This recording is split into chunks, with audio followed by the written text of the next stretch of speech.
A very special day para sa isang taong napakahalaga sa buhay natin.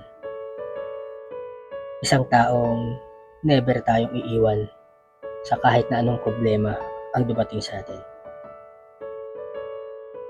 Hindi nagsawang umintindi, hindi nagsawang gabayan tayo, hindi nagsawang suportahan tayo sa goals natin sa buhay. Hindi napagod, patuloy kumayod 24 kung magtrabaho. Never nagreklamo kasi mahal nila tayo.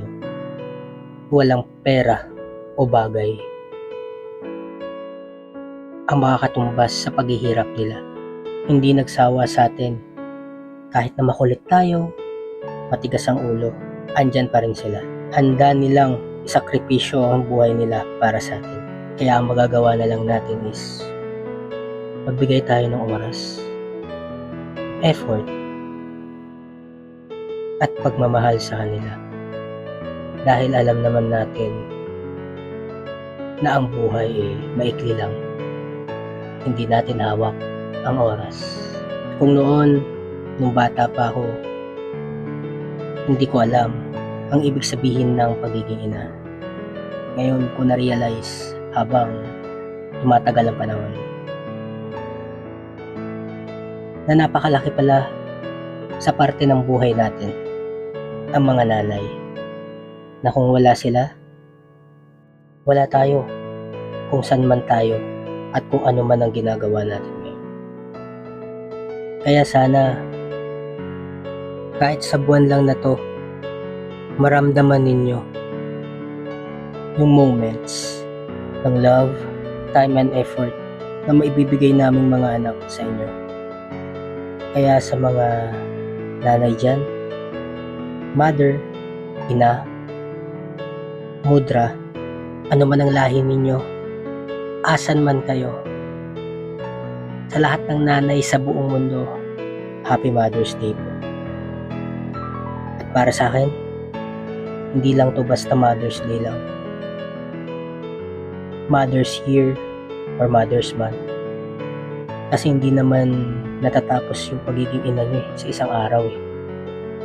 Kaya nararapat lang na yung pagmamahal, time at effort, kahit papaano maramdaman ninyo.